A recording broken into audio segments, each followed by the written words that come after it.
நண்பர்கள் அனைவருக்கும் வணக்கம். மத்திய கிழக்கு பகுதியில் ஏற்பட்ட போர் பதற்றம் காரணமாக பல நாடுகளின் விமான சேவைகள் தற்காலிகமாக ரத்து அல்லது தாமதமாகி வருகின்றன.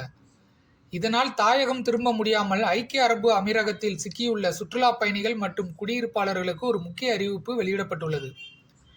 விமான சேவை தடை காரணமாக நாட்டை விட்டு வெளியேற முடியாதவர்களுக்கு ஓவர்ஸ்டே அபராதம் விதிக்கப்படாது.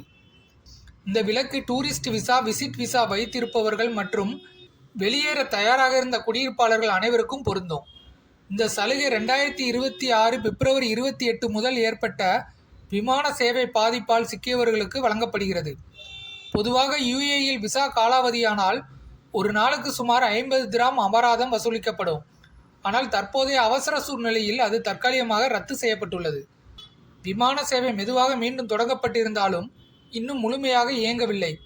ஆயிரக்கணக்கான பயணிகள் சிக்கியுள்ள நிலையில் அரசு விமான நிறுவனங்களுடன் இணைந்து பயண ஏற்பாடுகள் மற்றும் தங்கும் வசதிகளையும் செய்து வருகிறது.